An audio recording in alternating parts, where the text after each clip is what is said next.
Bienvenue dans cette émission Dioma Sport. Mais oui, Dioma Sport est spécialement consacré, actualité oblige, à la Coupe d'Afrique des Nations dont on a assisté. En tout cas, au coup d'envoi, c'était hier samedi 13 janvier 2024 du côté d'Abidjan, dans le stade Alassane Ouattara, dans le quartier d'Ebimpe. Oui, la pelouse, elle avait fait tant parler, il y avait la peur dans les ventres, mais voilà, finalement, on a assisté à un très beau spectacle, non seulement sur la pelouse, mais aussi dans les gradins.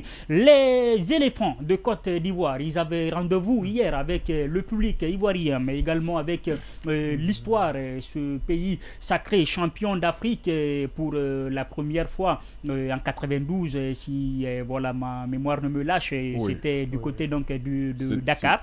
Et puis c'était également en 2015, en 2015 voilà. Oui, Et bien évidemment, donc pour ce qui est du deuxième sacre des éléphants de la Côte d'Ivoire, donc qui jouait cette rencontre d'ouverture hier samedi face aux Djurtous de Guinée-Bissau. Et à l'arrivée, voilà, les éléphants ont tout simplement fait respecter leur rang en s'imposant 2-0 face à des Bissau-Guinéens qui, me dira-t-on, qui n'ont pas forcément démérité. Mohamed Lamine Kaba, comment vous avez vécu cette rencontre d'ouverture?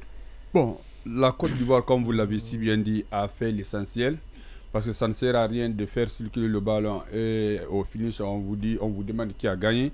On a vu dès l'entame de la rencontre, la Côte d'Ivoire savait ce qu'elle avait à faire. Quand on est pays organisateur, on a quand même toute la pression. Donc il fallait d'abord vite marquer le premier but pour mettre les supporters en confiance. Et maintenant mettre le deuxième but pour avoir son ticket de qualification. Vous savez, c'est la deuxième fois que nous jouons maintenant cette compétition avec 24 équipes. Donc forcément, quand vous terminez deuxième de votre poule, vous êtes qualifié. Et quand vous terminez troisième meilleur, mais pour éviter tous ces calculs, faites tout pour gagner les 2 premières rencontres pour vous mettre à l'abri. Et quand on est le pays organisateur, comme je le disais tantôt, vous avez une équipe aussi qui n'a jamais encore gagné une rencontre en ce qui concerne la Coupe d'Afrique des Nations. Quand vous prenez cette formation de la Guinée-Bissau, elle gagne en ce qui concerne les préparatifs, les éliminatoires. Mais concernant la Coupe d'Afrique des Nations, c'est une équipe qui n'a pas encore gagné, qui a sa 4e participation consécutive, contre une formation qui a non seulement remporté 2 fois et qui a organisé encore 2 fois. Donc ce n'était pas du tout facile pour cette formation de la Guinée-Bissau. Mais je vais tirer chapeau à la dite formation parce qu'elle a été battue, mais elle n'était pas quand même ridicule. On a vu des occasions qui se sont multipliées pour elle. N'eût été quand même l'inefficacité des attaquants de cette formation de la Guinée-Bissau. Ça allait être au moins autre chose, mais qu'on ne peut pas, une belle femme ne peut donner ce qu'elle a. Finalement, c'est la Côte d'Ivoire qui a gagné, qui attendra maintenant son second match contre le Nigeria.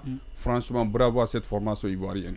Bravo à la formation ivoirienne, la Côte d'Ivoire qui prend part à la Coupe d'Afrique des Nations pour la 25e fois de l'histoire. Il faut le rappeler, quand Mohamed Lamine Kaba parlait de la 4e participation seulement pour la Guinée-Bissau, Ousmane Mansaré, c'était voilà une rentrée en lice réussie pour la Côte d'Ivoire, bien que beaucoup ont dit avoir trouvé cette équipe un peu timorée par moment dans cette rencontre. Vous l'avez trouvé comment, vous? Et je pense, merci pour cette opportunité. Je pense bien que ça a été une très belle réussite. Non seulement pas pour les joueurs, côté organisationnel surtout.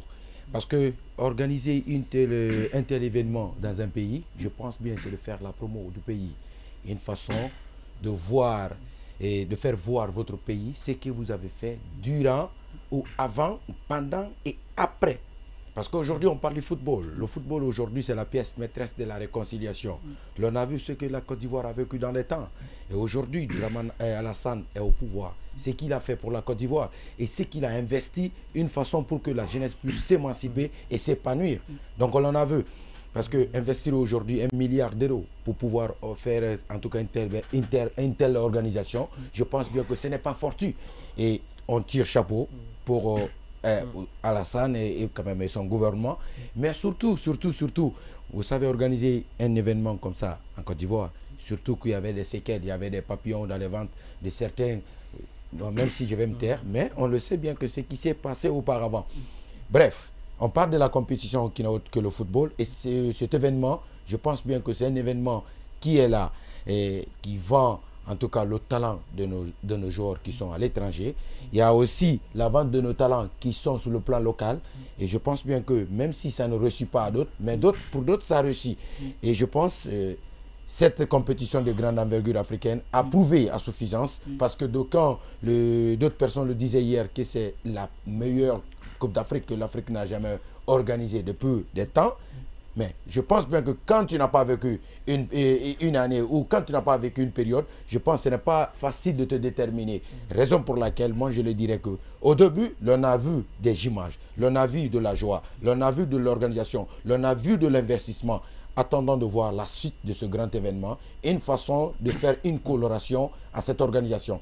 Donc, raison pour laquelle ce match d'ouverture qui a opposé les éléphants de la Côte d'Ivoire au Virtus de la Guinée-Bissau, juste avant de rentrer dans le match, il faudrait qu'on arrive à assigner que la Côte d'Ivoire, en ce qui concerne le football, a beaucoup plus d'expérience. Mohamed Lamine l'a signé tout de suite dans sa thèse, a beaucoup plus d'expérience dans cet aspect par rapport au Bissau-Guinéen, même si toutefois que l'équipe elle est jeune, mais on sait bien que entouré par ces légendes, et même si par ailleurs il y a eu un rendez-vous en tout cas de ces légendes de venir quand même soutenir l'équipe, je pense bien que l'ensemble des idées, l'ensemble de ces expériences pourra quand même suffire à l'entraîneur de mettre un accent particulier pour pouvoir au moins pousser cette équipe des éléphants de la Côte d'Ivoire, de pouvoir mettre un grand pas, parce qu'il ne faut pas investir pour investir, mais il faut investir pour un objectif bien déterminé.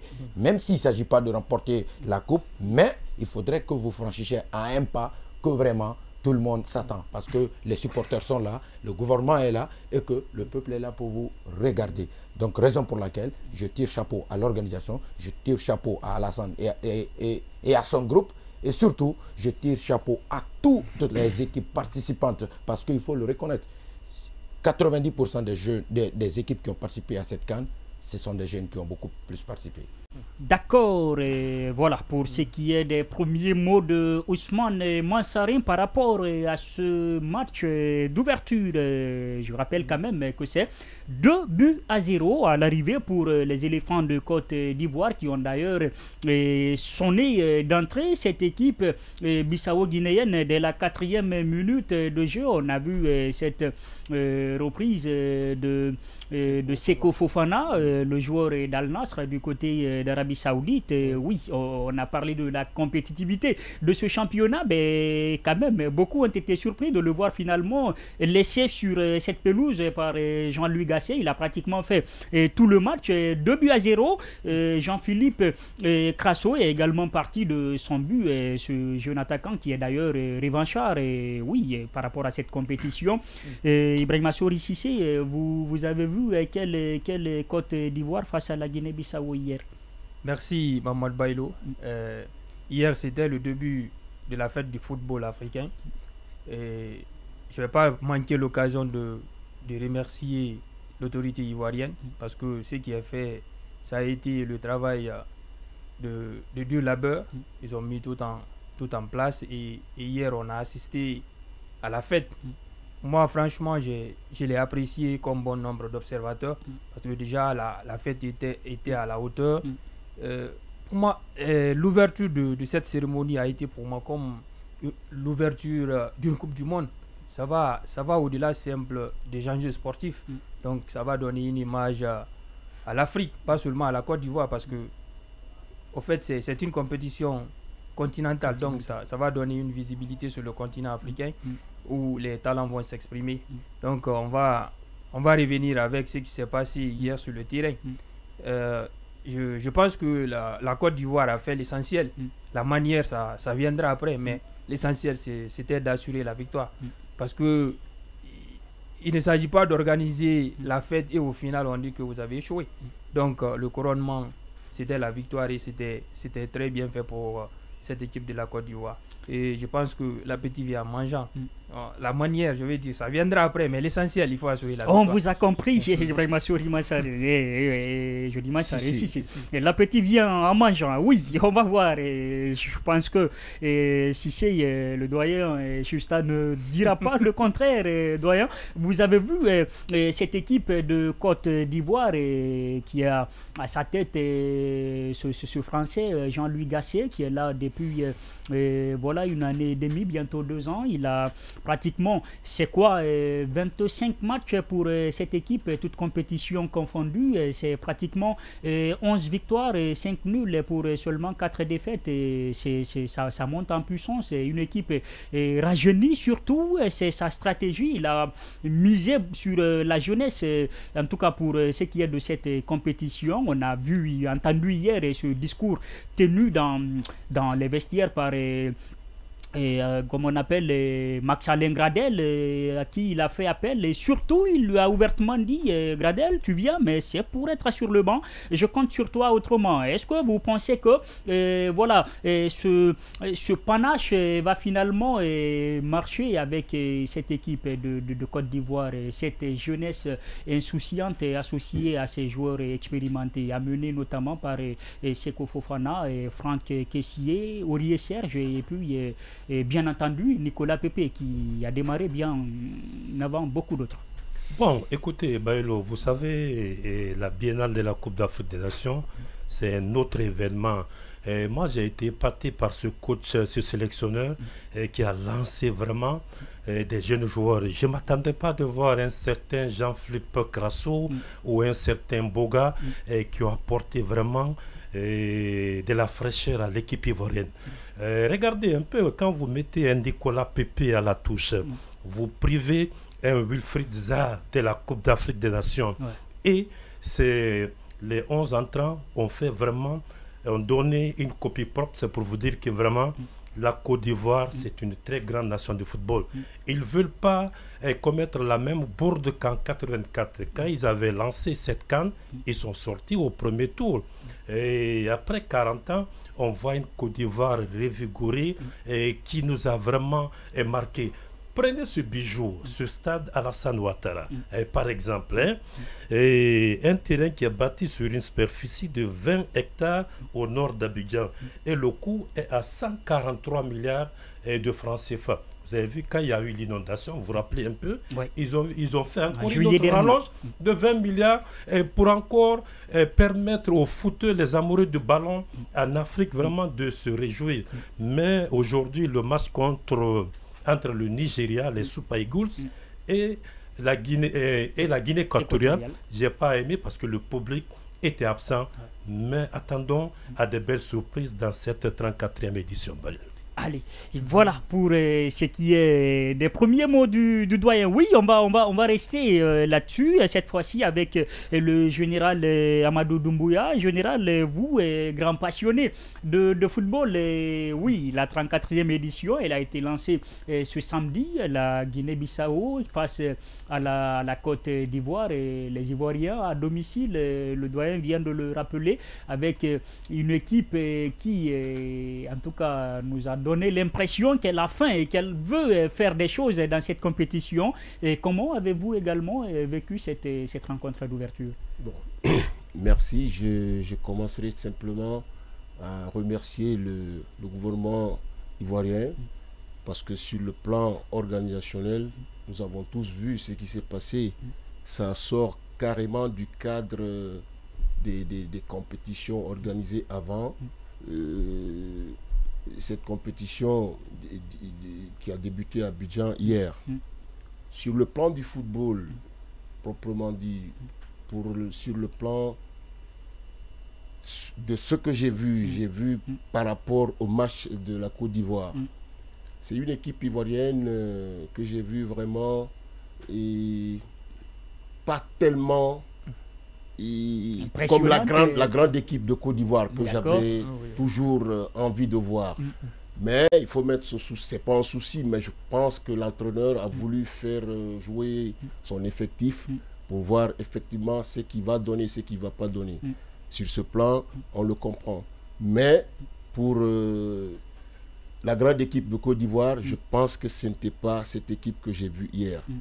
Et la compétition s'annonce très bien pour elle, la Côte d'Ivoire, parce que à l'entame déjà, elle sort avec une victoire. Ça, c'est à saluer. Ouais. Mais je crois derrière, il y a encore du travail à faire. Il y a du travail à faire parce que cette compétition à 24, ce n'est pas que des petites équipes qui sont là. Il faut le reconnaître, il faut le dire. Et au fur et à mesure qu'on va évoluer, peut-être on verra une autre Côte d'Ivoire. Une Côte d'Ivoire qui va peut-être nous donner autre impression. Voilà. Et c'est vrai, faire bouger l'effectif, c'est bien beau. Mais il faudrait que les cadres, déjà, qui sont là comme cadres, je parle sous votre... Voilà, Serge Aurier. Exactement, les anciens, qui soient un peu associés. Parce que j'ai l'impression que les jeunes, ils viennent, c'est vrai, ils ont envie.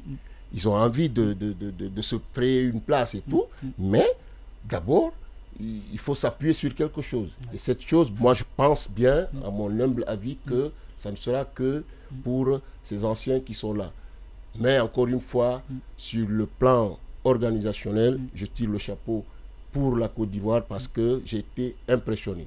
D'accord, ça, je crois que beaucoup n'ont pas été surpris de ce point de vue-là. On va toujours rester sur le terrain. Mohamed Lamine Kaba, on a vu du 4-3-3. On sait ce choix de Jean-Louis Gasset qui est arrivé voilà, en grande pompe, entre guillemets. Et sur le banc de cette équipe de la Côte d'Ivoire après que Patrice Baumel soit parti. Et on a vu tout ce que cela a engendré. Et Doyen Chusta citait tout à l'heure ce garçon laissé de côté, Wilfried Zaha. On sait il est tonitruant, il est dit oui, un peu indiscipliné et tout ça. Il n'a pas voulu polluer l'atmosphère au sein de l'équipe, et on va dire, on en viendra tout à l'heure pour ce qui est du cas guinéen. Est-ce que avec ce 4-3-3, vous avez vu notamment avec le jeune monégasque Wilfried Singo qui a été très très en difficulté, notamment dans les 45 premières minutes face à l'attaquant vedette de la Guinée-Bissau, Mama Baldé, l'attaquant lyonnais, et on l'a vu tout de suite dès la 46e minute, il a été sorti pour lancer Serge Aurier, et le général le disait à juste titre. Est-ce que vous ne pensez pas que Jean-Louis Gasset doit revoir les choses de ce côté quant à la prise du pouvoir intégral de ces jeunes Ivoiriens? Oui, c'est ça que je disais tantôt. Il a eu quand même la chance. Parce que dans une telle compétition, quand vous regardez les 4 équipes dans cette poule A, l'équipe qu'on ne considère pas beaucoup, c'est cette formation de la Guinée-Bissau. Et la Côte d'Ivoire est parvenue à battre cette formation. C'est pour dire que la règle à ce niveau a été respectée. Mais le match qu'on vient de voir entre la Guinée équatoriale et cette formation du Nigeria, moi je disais tantôt que la Côte d'Ivoire a bien fait. Parce que ça ne sert à rien de mettre au moins les cadres sur la touche ou bien sur le banc. Vous envoyez des jeunes. Si ça ne marche pas, surtout pour un pays organisateur ou bien une formation organisatrice, ça va être autre chose. Mais pour le moment, on ne peut dire autre chose. Vous savez, l'entraîneur, son ami, c'est le résultat positif. Le résultat positif est là. On ne peut pas dire autre chose. Mais comme le disait tout à l'heure le général, la Côte d'Ivoire qu'on a l'habitude de voir, la Côte d'Ivoire, en tout cas, de 2000 jusqu'à au moins 2015, 2016, même jusqu'à ce que la Côte d'Ivoire qui nous a donné la coupe, c'est pas cette Côte d'Ivoire qu'on a vue hier, mais que nous voyons ces dernières années. Mais pour le moment, on va quand même apprécier le travail fait. Marc, même si la Guinée-Bissau n'était pas comme ça, mais c'était un match de football. Ça pouvait balancer à tout moment. Ils ont parvenu au moins première sortie, première victoire, même si la manière n'est pas là. Mais ce qu'on peut retenir aujourd'hui, la Côte d'Ivoire est toujours première de sa poule. Attendons maintenant les autres sorties. Et n'oubliez pas, après 92, l'entraîneur qui a donné la coupe à cette formation ivoirienne, c'est un Français, Hervé Renard. Est-ce que ça va être la même chose encore pour la Côte d'Ivoire? Parce que c'est cet entraîneur, c'est-à-dire Hervé Renard, qui a battu la Côte d'Ivoire contre la Zambie. À son retour, il a donné la coupe. Cette fois-ci, la Côte d'Ivoire organise et elle vient avec un entraîneur français. Qui sait que ça va être encore un porte-bonheur pour cette formation. Allez. Donc il faut penser à tous ces aspects. C'est extrêmement important. Mohamed Lamine Kaba qui commence ses prédictions dans cette émission. Oui, côté ivoirien toujours, et on sait quand même il y a une arme létale, hein, malgré qu'elle n'était pas là hier. Doyen Justa, c'est Sébastien Haller qui pourrait être récupéré pour ce qui est du deuxième match ou très prochainement, on va le dire comme ça. Est-ce que vous pensez que le retour de ce géant de l'attaque ivoirienne va changer les choses pour cette équipe? Et on a vu hier le jeune Jean-Philippe Crasso, il n'était pas ridicule hein, dans le match, avec d'ailleurs son magnifique but sur un coup du sombrero sur le défenseur bissau-guinéen. Mais on sait que Haller, c'est un cran au-dessus. Est-ce que son retour, en tout cas, pourrait changer les choses pour cette équipe ivoirienne? Bon, les tâches seront faciles pour lui parce que j'ai vu une belle attaque ivoirienne. Hein. L'équipe était jeune mais très agressive. Elle s'est créée beaucoup d'occasions. Regardez, surtout après ce premier but inscrit par Fofana à la 4e minute. Vous savez, il a touché du bois. Après, lui était vraiment ce grand Joko, le portier de la Guinée-Bissau. Ils auraient pu marquer. Mais un garçon comme Jean-Philippe Crasso mélange un peu les pinceaux parce qu'il a tenté beaucoup de belles actions, mais il a oublié ses partenaires au deuxième poteau. L'arrivée de Haller, bon, son absence hier, bon, n'a pas été sentie comme il faut parce qu'il y a une ossature, il y a un effectif derrière. Mais est-ce que vous avez vu un jeune artiste qui est rentré hier, Karim Konaté? Ouais. Le dossard numéro 2. Ouais. Mais c'est un garçon plaisant qui a beaucoup apporté. J'ai vu Nicolas Pepe faire vraiment des replis défensifs pour apporter un plus à son équipe. Donc à l'air, c'est une superstar, c'est un goléador. Quand il vient, je pense que contre le Nigeria, la Côte d'Ivoire peut aller de l'avant et assurer sa qualif. Allez, on va déjà aller nous projeter. Oui, Ibrahima Souri Cissé, la rencontre la prochaine à venir pour cette équipe ivoirienne. Le doyen l'a annoncé, ce sera face aux Super Eagles du Nigeria que vous venez de voir face aux Alangues nationales de Guinée équatoriale. C'est une Nigeria qui continue aussi à se chercher. Est-ce que à quelle rencontre vous attendez? Ça va être une rencontre de haute intensité parce que déjà nous avons vu la prestation du Nigeria. Déjà ils ont perdu 2 points, ils ont fait match nul, ils n'ont récolté que 1 point. Donc le match prochain ça sera quoi?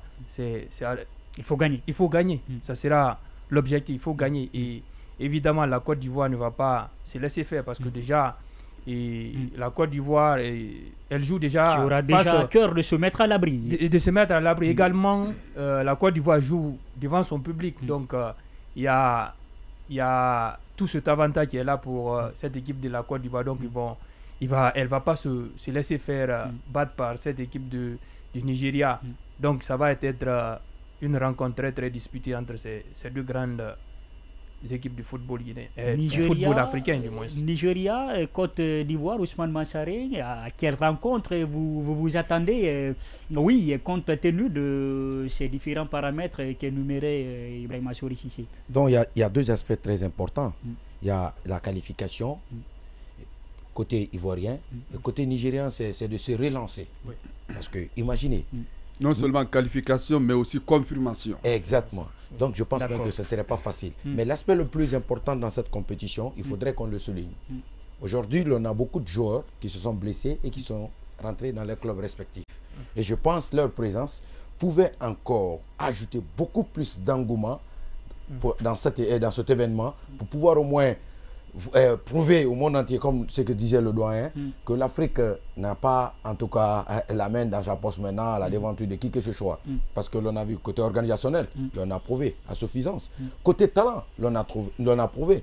Mais est-ce que parce que je pense que cette compétition, c'est la plébiscité des binationaux. Parce que quand vous prenez aujourd'hui, que ce soit côté ivoirien, dans n'importe quelle équipe, vous allez trouver beaucoup plus de binationaux qui sont venus pour pouvoir représenter leur pays que des nationaux qui sont quittés chez eux pour partir chercher ailleurs. Donc je pense bien que ça aussi, c'est une façon d'encourager d'autres qui n'ont pas pris part ou qui n'ont pas eu l'audace peut-être de représenter leur pays, une façon de venir mouiller le maillot. Sinon, je pense bien que ce ne serait pas facile parce que, et parlant de cette poule, la Côte d'Ivoire, ce n'est pas fini, hein. Ce n'est pas fini. Parce que le football se joue avec son cortège de surprises. Une victoire, un match, une défaite. Parce que l'on a vu. Personne ici pensait que est-ce que la Guinée équatoriale allait titiller le Nigeria. L'on a vu les 90 minutes. Et ça a apporté un but partout. C'est l'équipe équato-guinéenne. C'est ce que je le dis. Elle n'est pas tombée de la dernière pluie. Sur papier. Tous les derniers résultats entre les deux nations. Poursuivez. Sur papier. Imaginez. Et le parcours même. Exactement. Mais dans le rectangle vert, la véracité a été là. Donc il faudrait que toute équipe qui est là comme participante se donne à fond. Surtout les premières 45 minutes. Je pense bien que c'est du beurre à couper pour l'équipe. Quand tu le perds, ce ne serait pas facile parce que tout le monde joue quand même pour défendre sa couleur. Joue pour engranger 3 points. Quand tu te laisses emporter, je pense bien que tu vas forcément rentrer à la maison tôt. D'accord, et personne ne le souhaite, rentrer à la maison tôt. Général Doumbouya, est-ce que la Côte d'Ivoire elle est partie pour arracher son ticket déjà face aux Super Eagles du Nigeria? Bon, face aux Super Eagles du Nigeria, je pense que l'essentiel a été dit parce que là, il faudrait bien sortir les grands coups, les grands jeux. Il ne faudrait pas... La Côte d'Ivoire va essayer justement de confirmer que vraiment elle est là pour sortir première de cette poule. D'accord. Mais le Nigeria déjà, c'est dos au mur. Le Nigeria est obligé de se relancer dans la compétition. Pour ça, on va voir 2 équipes qui vont se donner à fond. Mais attention, quand c'est comme ça, c'est un couteau peut-être qui va faire... double tranchant. Exactement. Du 50-50. Voilà, c'est du 50-50. Oui. On va faire du 50-50, mais peut-être avec le niveau de l'équipe des Super Eagles que je vois là, peut-être je dis que la Côte d'Ivoire va passer. Allez, la Côte d'Ivoire va passer compte tenu de ces éléments qui plaident en sa faveur. Voilà donc, téléspectateurs mais aussi auditeurs de Dioma TV, de Dioma FM, ce qu'on pouvait dire sur cette, en tout cas, levée de rideau pour cette 34e Coupe d'Afrique des Nations qui se joue, vous le savez, du côté de la Côte d'Ivoire. Et puis, mieux vaut tard que jamais. C'est enfin, la Guinée, le Sili national, oui, va faire en tout cas son entrée en matière par rapport à cette compétition. Et quoi de mieux pour commencer comme affiche cette compétition, affronter les Lions indomptables du Cameroun. On le disait tout à l'heure, c'est 5 fois champion d'Afrique. C'est ce qui se fait de mieux après l'Égypte. Et oui, les hommes de Kaba Diawara vont avoir du pain sur la planche ce lundi, quand il sera 17h temps universel du côté de Yamoussoukro. Doyen Baïchusta, à quel Sili national vous attendez? Peut-être pour rafraîchir les mémoires très rapidement. Et je vais rappeler les joueurs qui sont dans l'escarcelle de Kaba pour ce qui est de cette compétition. Ibrahima Koné, Ali Keita, Moussa Kamara, ce sont les 3 gardiens de but. Antoine Conté, Ibrahima Diakité, Mouktar Diarabi, Julien Janvier, Mohamed Ali Kamara, Saïdou Soissi Agassila, Sekou Oumar Silla sont les défenseurs convoqués par notre sélectionneur national Amadou Diawara, Mouri Konaté, Nabi Keita, oui, le capitaine Abdoulaye Touré, Karim Sissé, Moriba Ilex Kourouma, Seydouba Sissé et puis Agibou Kamara sont les milieux de terrain convoqués. Et en attaque, il y a du monde. Morgan Guilavogui, Mohamed Bayo, Serou Girassi, Martinez Kanté, José, François Kamano, Fassine Conté. Ce sont, oui, les joueurs sur lesquels compte coach Kaba pour briser le plafond de verre pour la Guinée. Bon, le plafond de verre, la dernière fois, on ne l'a même pas atteint. C'est les quarts de finale. Cette fois-ci, je pense que... 8e de finale. Non, quand je dis plafond de verre, c'est pour la Guinée, dans l'histoire. Même si... dans l'histoire, non. Vous savez, la Guinée a gagné une médaille en argent, deuxième en 1976. Et il y a 48 ans, on court derrière cette grosse perf. Pour la petite histoire, ce n'était pas une finale. Beaucoup pensent que c'est une finale. La Guinée n'a jamais joué une finale de la Coupe d'Afrique des Nations. C'est comme la deuxième édition de la CAN 1959. Il faut qu'on éclaircisse un peu aux éditeurs pour qu'ils comprennent. On était dans la poule A. Le groupe du pays organisateur, l'Éthiopie. On a dominé l'Éthiopie 1-2, un but de Petit Souris et un but de Morsiri Silla. Et on fait un match nul contre l'Égypte, un but partout, légalisation de Feu Bangali Silla. Et on domine l'Ouganda 2-1 aussi. Mais à cette époque, une victoire équivalait à 2 points. La Guinée a terminé première avec 5 points, suivi de l'Égypte. Dans la poule B, il y avait le Maroc et le Nigeria. Après, il y a eu un mini-tournoi. Le premier match de la Guinée en 1976, c'était contre le Nigeria. Il y a eu le but de Lawal à la 25e minute et l'égalisation de Feu Nabila Kamara Papa à la 88e minute. Le but express. Et puis, on bat l'Égypte 4-1. Jolé marque 2 buts, Morsiri marque 1 but, personnel. Il y a eu un autogol. Vous avez vu?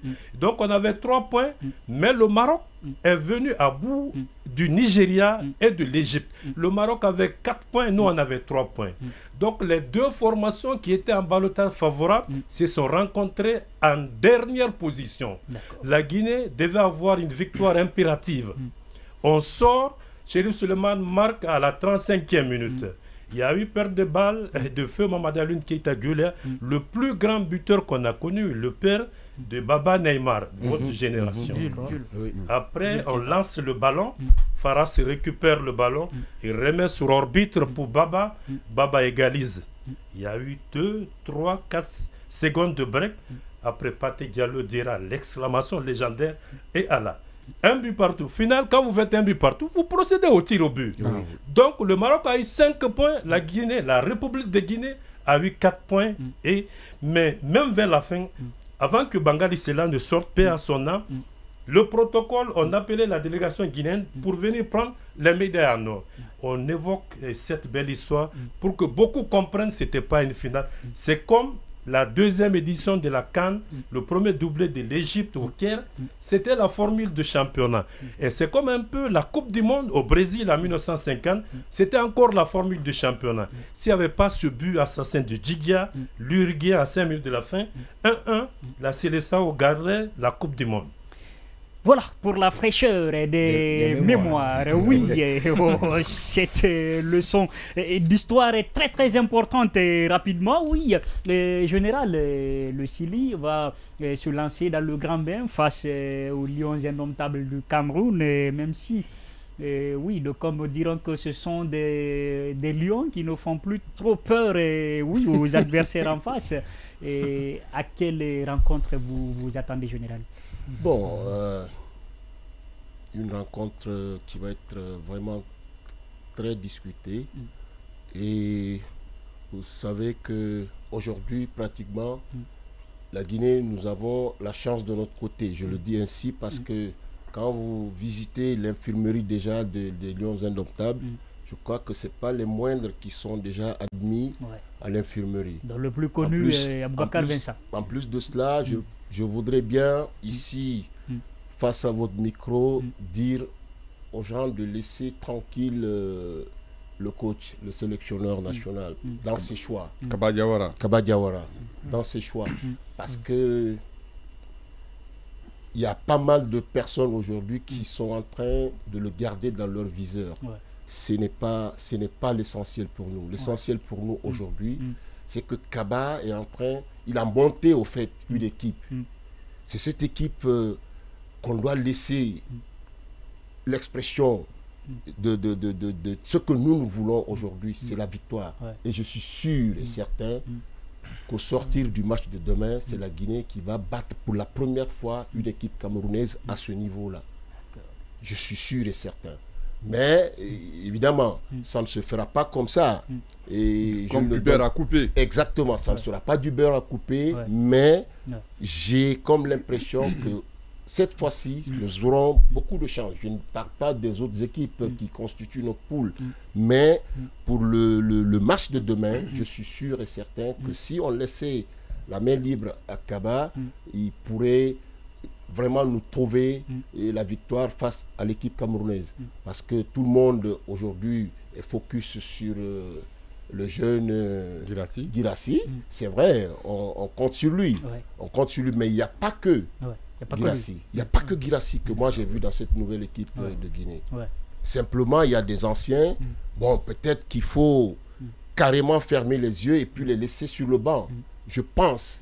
Parce que, voilà, c'est bien beau de prendre la chose sur soi et de dire au moment opportun, vraiment, stop pour ça, on va essayer autre chose. Moi, c'est ce que je pourrais dire par rapport à ce match. Je pense que la Guinée, pour la première fois, ira battre le Cameroun. Allez, ça c'est déjà demain. Oui, du côté de Yamoussoukro, Ousmane Massari, c'est... Tu as la même certitude, je veux dire, que le général, ton voisin direct. Patriotisme oblige, c'est faut le dire. On est arrivé là-bas. En dehors de ça, moi, Allez-y. pas de logique, mais en dehors de ça. C'est vrai, la fibre a fait parler le général. Mais oui, Ousmane Massari, on vous écoute. Quand nous parlons de la technicité, je pense bien que la Guinée, c'est le pays le plus sollicité en Afrique. Imaginez. Ah bon? Mais oui, bien sûr, il faut le dire. D'accord. Bien sûr. Les Brésiliens d'Afrique. Exactement, il faut le dire ça. Donc, en matière de tacticité, les Camerounais aujourd'hui, ils ont mis un accent particulier dans tout ce qu'ils ont fait concernant leur parcours en Afrique.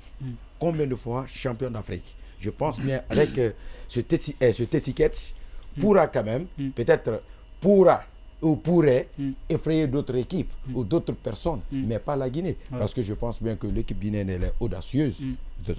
Deux, l'équipe guinéenne, je pense si toutefois que Kaba arriver à changer un peu l'automatisme de cette équipe en jouant le système 4-4-2 purement offensif, parce que le football guinéen se regorge sur ça, c'est-à-dire c'est les ailiers qui percutent, une façon que pour que notre football ait une bonne image, mais quand il arrive quand même à beaucoup s'accentuer sur un système très très caduc, je pense bien que c'est la bataille du milieu.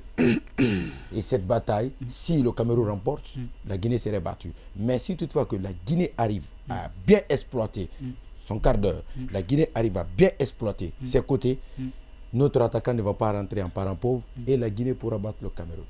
La Guinée pourra battre le Cameroun. On continue de le dire. Oui, Ibrahima Souri Cissé, c'est vrai. La rentrée de la Guinée dans cette compétition, elle est tellement attendue qu'aujourd'hui, quand vous faites un tour dans la ville, vous sentez cette lumière dans les yeux des gens. Vous voyez déjà les taxis, tout commence à être décoré. Oui, il y a du rouge, jaune, vert. Vous sentez l'engouement est là. Et vous attendez à quelle série nationale demain face à ces Camerounais? Demain, ça sera la rentrée de la Guinée et tout le monde attend ce jour demain. Vous voyez déjà combien de fois la fibre patriotique ça anime les Guinéens.